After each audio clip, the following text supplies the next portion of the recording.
Hello, and welcome to the Money Magnet Learning Series, Module number 3, Creating a Budget, Getting Your Spending on Track.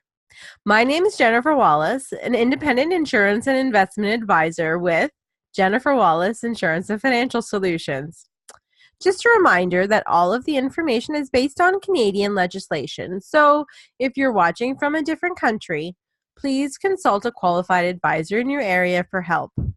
This learning series is designed so that you can go through each module in order from beginning to end, or simply select the topics that are relevant to you.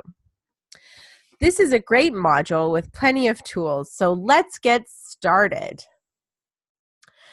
In this module, we're going to be covering the tracking and understanding of your spending, helping you to create a budget and follow that budget, as well as tying in your money habits when it comes to your spending and budget.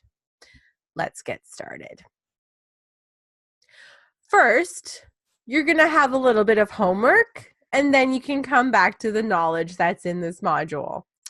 So I recommend that if you do not have a firm grasp on what your spending is, that you take 30 days to track your spending, or if you tend to use your debit or credit card for most of your spending, that you go back and review what the last month's spending looked like. We want you to understand where your money is going and have a firm grasp of that so that you can develop a realistic budget. Take all of your expenses and categorize them into one of the following. These will be used later to create your budget. You can download an expense analysis that will allow you to use a custom-made spreadsheet for you with all of these categories so that you can easily plug in your numbers and calculate everything for you. When looking at budgeting rules, one great one to keep in mind is the 50-30-20 rule. So this is where 50% of your after-tax income, so that's your take-home pay, goes to your needs. So again, those are your basic needs, including housing, utilities, food, etc. 30% of your take-home pay goes to your wants. So this is your dining out, some entertainment, things that you don't absolutely need to survive. The remaining 20% is allocated to debt repayment and savings. So again, taking a look at how much you're putting towards debt repayment right now to service what your debt is. If that's more than 20%, then you know you're already falling outside of that 50-30-20 rule. All right, you can go ahead and take a pause in this, calculate your expenses and come back, or keep moving right along and come back to do the work afterwards. Let's keep going. We're coming to this wonderful pie graph yet again that kind of is a recommendation for what percentage of your income should be going to what category of expenses. So again, understanding what your spending actually looks like. You've categorized and tracked what your spending is for at least a average 30-day period. Now let's compare that to what the recommended amount is. So what is your total housing? So that housing will include your mortgage or your rent. I would also include your house insurance in there, and anything else, property taxes, things like that go towards your basic housing need. Transportation, again, if you have a car payment, whether it be a lease or financing payment, and your insurance, as well as repairs and maintenance, as well as fuel, which some people often forget about. They think transportation and they don't think, oh, the actual gas to get you from point A to point B. If you do not own a vehicle, then that transportation category might be bus or train or any other fares that you need to calculate, as well as cabs, Ubers, whatever the case might be, needs to go into that transportation cost for sure. Food. This is something that includes every kind of food you could possibly eat, whether it be your Starbucks coffee or if it's just you're dining out, grabbing lunch while you're at work. Any kind of food purchase has to be included in there. Go through your debt repayments. Go through what your personal and discretionary is. So again, the personal and discretionary is more like your personal items. Savings, again, hopefully you're putting something aside into savings. So looking at what that amount is versus your utilities, clothing, and then finally medical. I also like to include health and wellness in there. So if you've got a gym membership, things like that, then you can kind of lump them all together, because in Canada we don't have medical insurance to pay for generally, unless we have some extended health care that we're paying for privately. So generally that 3% we can lump a little extra into there. So calculating the percentage of an expense to after-tax income can be a little daunting for people. So I've provided you with that simple formula for you to use. In the example that if you have $320 of utilities expense, you're going to divide that by an income of, let's say, $4,000 net. Again, we're talking take-home pay. And we're multiplying that by 100 to be able to get the percent. So that would equal 8%. So that means that our entire utilities expense would be 8% of our entire net income. Now that's above what the recommended amount is, but that's only for an example of that equation. Once we've tracked our spending, we can move on to creating a budget.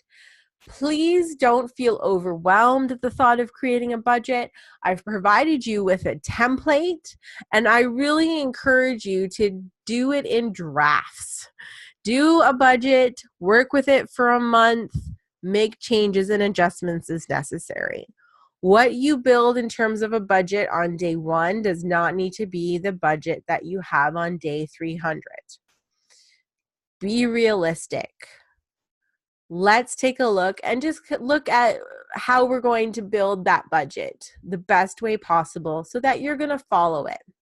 So again, we're going to start by looking at our spending categories and look at those ones where you fall above that recommended amount. So if you do have 8% of your income is for utilities, then make sure you make a note of that, because utilities are within your control. It's usage based, so you might be able to cut that down a bit. Are there other ways to trim spending in any of the areas? Write those down, because there are things to investigate when you actually get down to your budgeting and putting those numbers in place. Make sure that you put some stars beside what your must-haves are that you will not be able to let go of. Again, the key to having an effective budget is to have one that's realistic and shows what your personal values are. You don't want a budget to reflect that you have no available funds for a gym membership when health and wellness and going to the gym every single day is part of your life. If that's a must-have for you, that's what's going to make you happy and make you a wonderful person that you are, then you need to be including that. Don't think that that gym membership can be let go just because you need to trim some dollars. There may be another category that you can take that money out of because that gym membership is a must-have for you. Now, if you have a gym membership that you haven't used in 2 years and are still paying for, then obviously that's not part of your personal values. So you can certainly get that trimmed right out of your budget and cancel that. Looking at your cost of servicing your debt. This is always a big one. And there are many times I've seen people that have a take-home pay of $4,000 and almost $2,000 of that is going to service their credit card and line of credit debt. That is insane. Can you imagine having half of your income sliced off just to be able to service your debt? So looking at what those interest rates are you paying 29.99% for that credit card? Are you also putting down more than the minimum payment? Hopefully you are, so that you're putting a little bit towards your principal. one of the first things that you should do when looking at reducing your credit card debt and really any kind of debt reduction plan is to negotiate what those interest rates are with the credit card company. All they can do is say no. So I always recommend that you contact your credit card company, especially if it's like a 29.9% interest rate, and see if they would be able to reduce that interest rate for you. If you've been good with your payments, then odds are that they will shave a few points off that for you. Every little bit helps, especially when it comes to that compounding interest on a balance that's moving forward from month to month.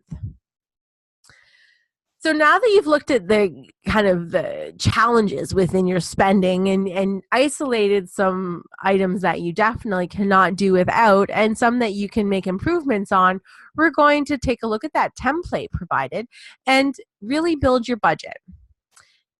If that template doesn't really gel with you or you're not a Microsoft Excel user, please certainly use a system of your own choosing. We want to be able to find something that works for you, because if it doesn't work for you, you're not going to use it. When you're putting your budget together, please prioritize savings, right? We've talked about in module number 2 using savings instead of debt for emergencies or for large purchases. So by prioritizing savings and putting even $20 to $50 a month away in a savings account religiously, consistently, then you are empowering yourself for your future to make sure that you do not need to resort to credit in order to fund an emergency or an opportunity that might come your way. If you've looked at your entire budget and have discovered, oh no, I don't make enough money to even service the bare minimum of what my expenses are on a month-to-month basis, oftentimes it is the case for people where they are making $4,000 a month and they're spending $5,000 a month and using debt to be able to fill that gap. 5.3% of Canadian workers have a second job. So if your expenses can't be trimmed any further, if your lifestyle can't be cut back anymore, and you're still unable to get a balanced budget from month to month, you might want to look at other ways for you to generate additional income besides what you're currently bringing into your household. It never hurts. Every little bit helps. And you will then be having a plan in place to reduce your debt and get yourself in a much better financial situation. That second job or additional income source may not be forever. It's just a temporary thing till you get to a point where your debt's paid down and you don't have that cost of borrowing month to month.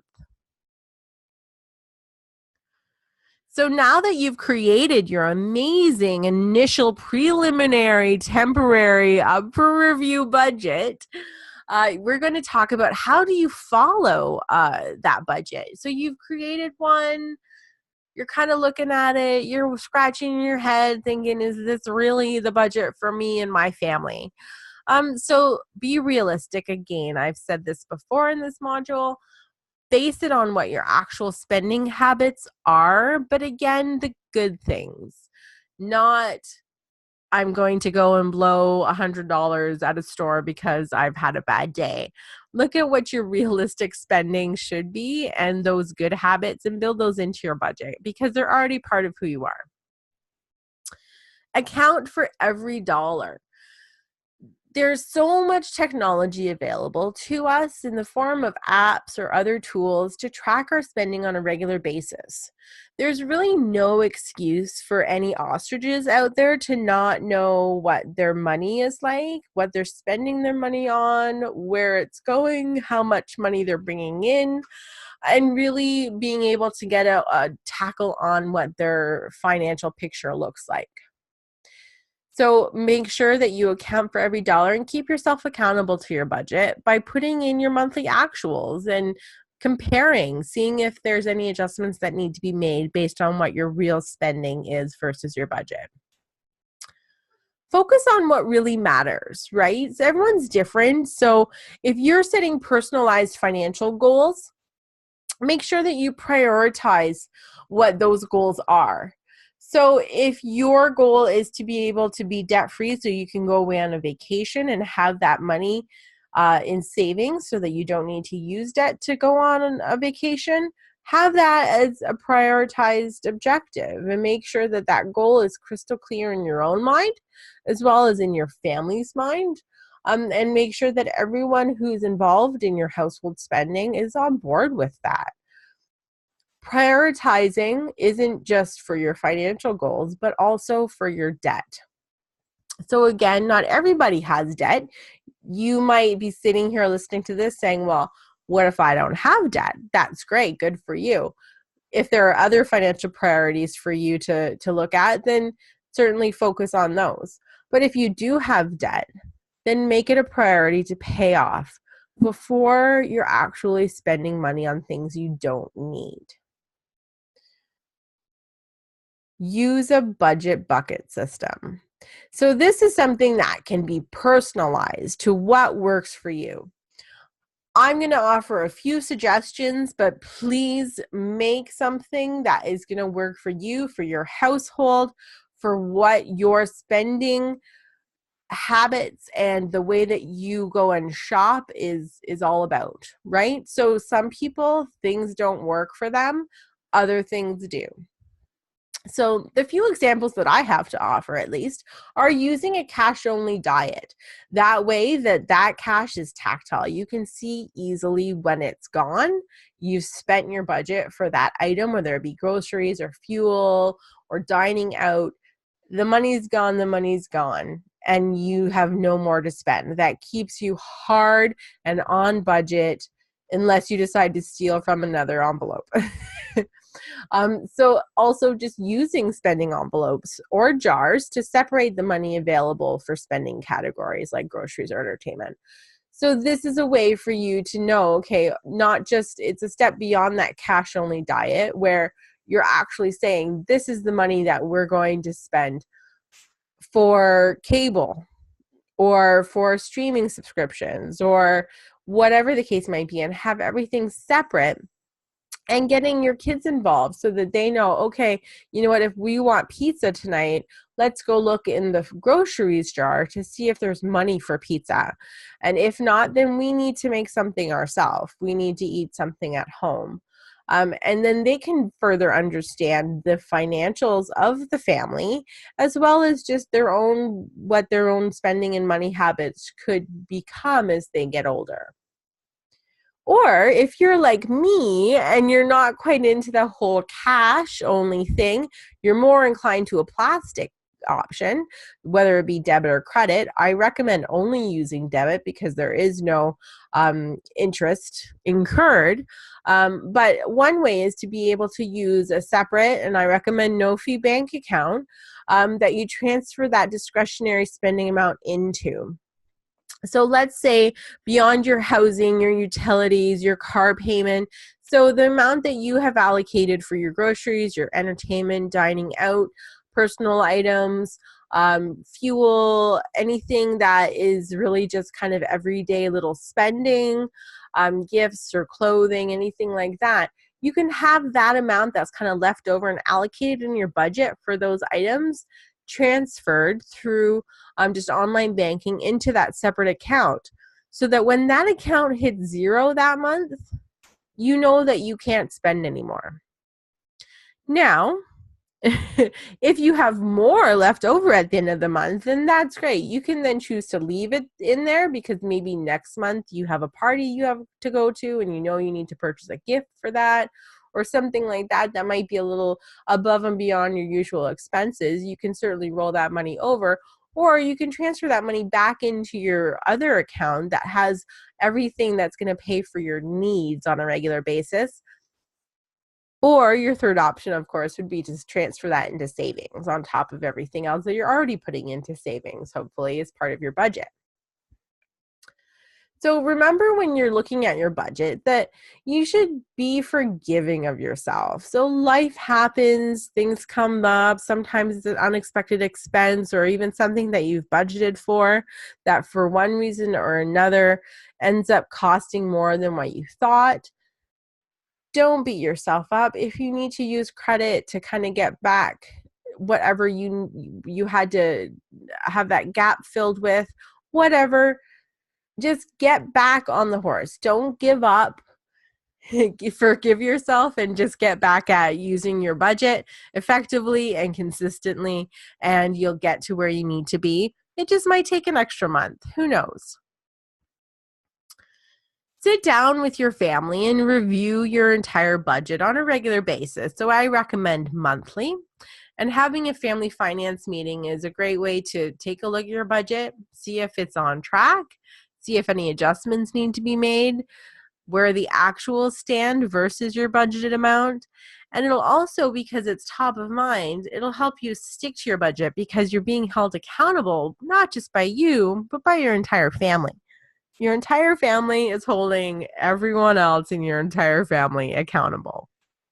So it's a great way to also be, again, teaching your children about budgeting, about finance and the family spending. And then they can understand a little bit more if they want a big ticket item that maybe they need to have a conversation or save their own money for it. Not always rely on the family being able to pay for it. For those impulse purchases, because we all have them, I like to be able to say, okay, I'm going to give it 48 hours, the 48-hour rule. And if that is still on my top of mind, I absolutely need to purchase that one item, or that was such a great deal and it'd be really useful for me to have, whatever the case might be. If I'm still thinking about that in 48 hours, okay, then I might go and purchase it. But if I just see it and then an hour later I forget it even existed, obviously it's not something that I absolutely needed. And if I had spent my money on it, I'd probably not really be getting the total use out of it that I might be. So talking about tech and those available apps for you to use, there are tons. But ones that I've been able to use with clients and introduce them to and watch them work through include Mint, which is by Intuit, which also does QuickBooks. So they're already a financial-based tech company. They're already providing all of that stuff. So Mint is the personal financial manager. So there's an app for it. You can also use it on your desktop.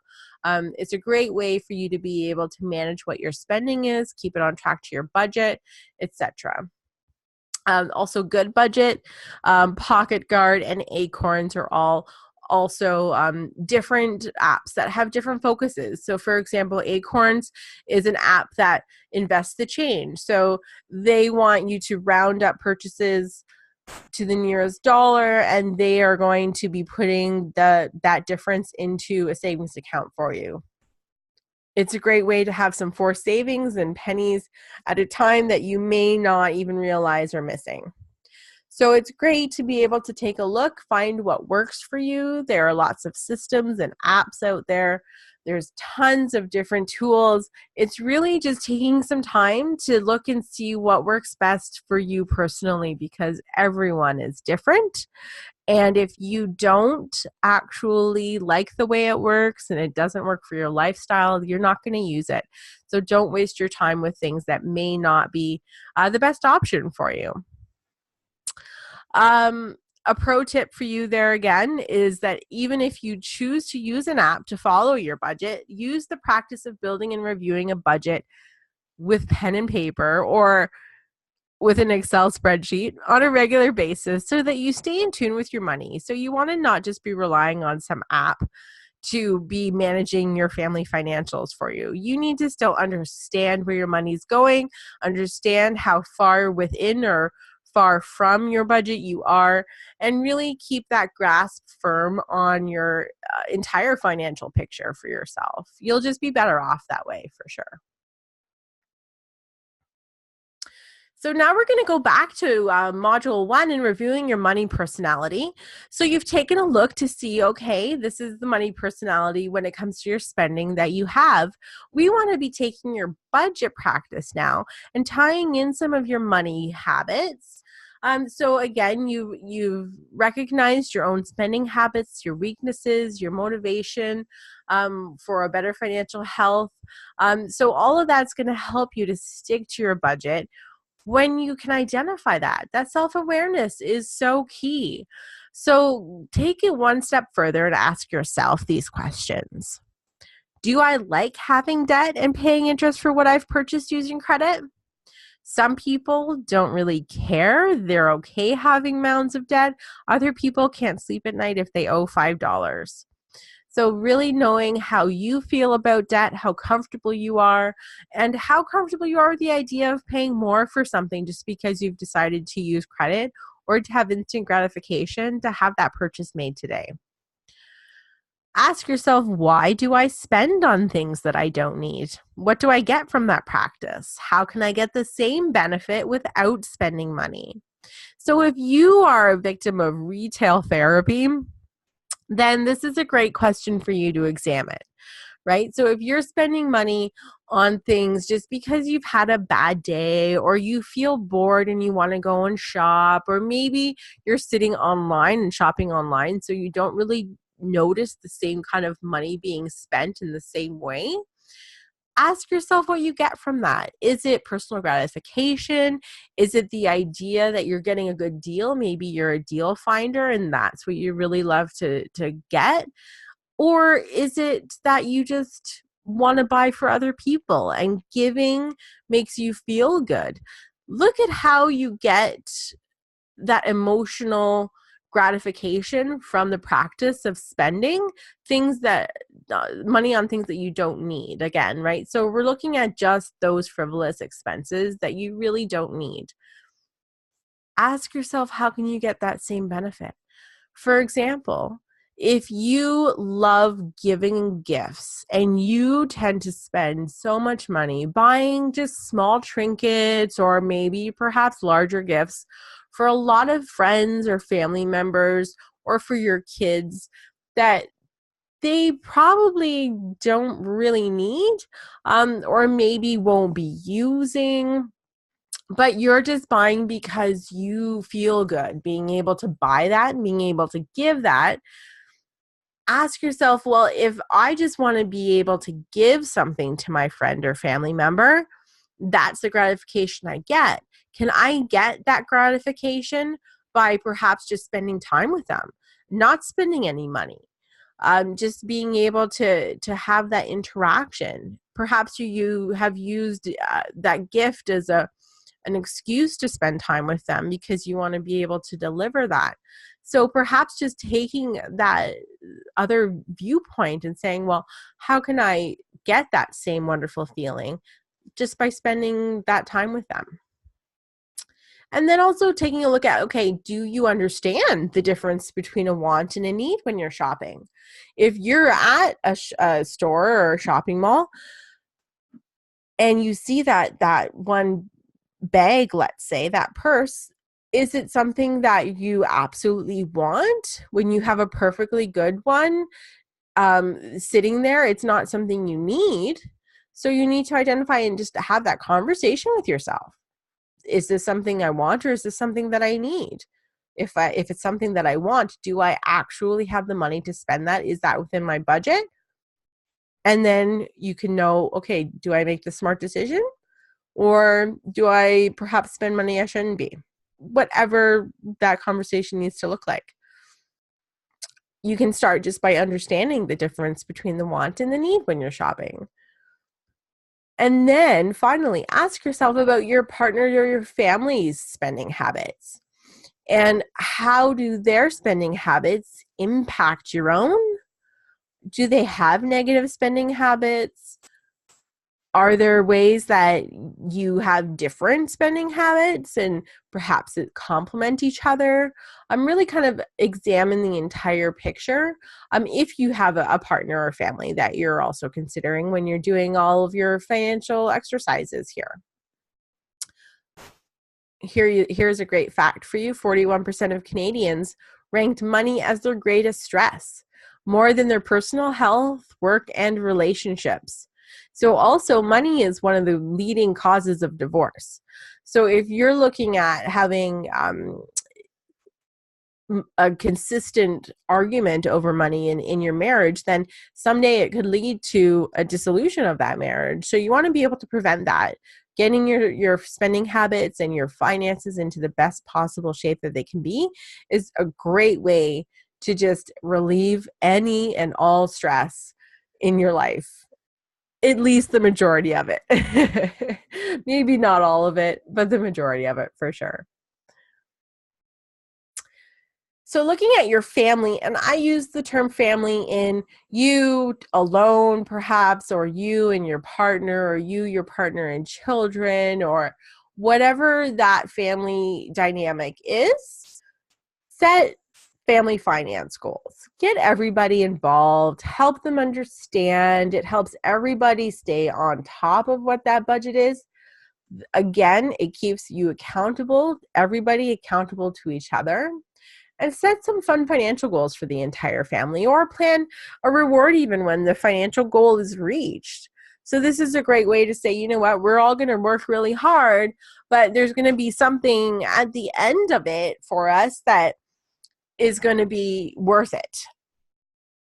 All of that sacrifice, it might be that you cut back all of your entertainment expenses for 6 months so that you can have a credit card paid to zero or a loan paid off.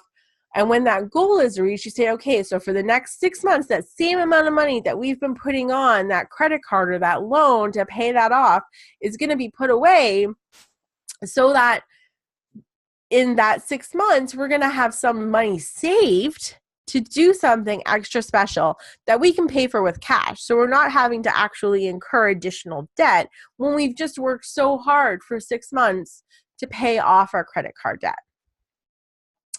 So having your kids start their own budgeting practice also is great. If you're giving them an allowance and they're able to earn money, make sure that you sit down with them and introduce them to the different concepts that you've learned here today, including having 20% going into savings. So obviously they don't have the same rules that would apply to your budget because they don't have those same expenses. But having them being introduced to a 20% savings rule is a fantastic starter, because now they're understanding that, okay, you know what, I'm not going to be spending every single penny that I get on my allowance. I'm going to start saving. And then down the road, if I want that extra special thing, I'm going to have my own money to go and buy that. Also, teaching them about giving back. If they have a birthday party, do they really need all those new toys? Maybe it's doing something a little different for their birthday party, such as if they love animals, then maybe have everybody, instead of a birthday gift for them, they're bringing some dog food or cat litter or toys that you can then go and give and donate to the Humane Society, so that their birthday is actually making a lot of animals' lives a little better that day. That feeling will stay with them. They will begin to understand and appreciate philanthropy, and they'll continue that kind of practice throughout the rest of their lives. Looking at the household saving rate. So savings based on your income, that 20%, putting that in, the average rate of savings from 1981 to 2017 was 7.4%.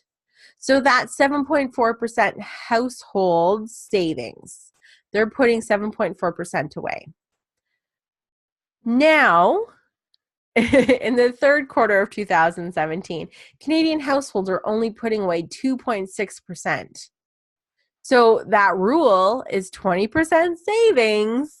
We're going to try and teach our kids to get into the habit of putting 20% savings, but we see that Canadians aren't able to even fulfill that on average, significantly less. So 2.6% per quarter, that isn't even 10% for the year. So they're not even reaching half of what the rule should be. So moving on to your next steps. this is going to be a really active module for you. So you're going to walk away, you're going to get your tracking of your expenses, you're going to build your budget, and you're going to review that budget as needed. So make sure that it is realistic for you, make sure that it's based on your current spending, and make sure that you're able to trim the fat where possible. Get your family involved, sit down, have a family finance meeting, and get everybody on board so that they can understand the revised spending habits that have to happen in order for you to meet your financial goals. Then move on to Module 4. We're going to be talking about setting some financial foundations with insurance and investing and wills, and being able to understand kind of, now that you've got that cash flow organized, what are some other great key things to have in your financial planning? Again, if you have any questions at all, please give me a shout. Drop me a line, jen@wallace-solutions.com. I'd be happy to help you with the budget, review anything with you, and answer any questions that you might have. All right, I'll see you in Module 4.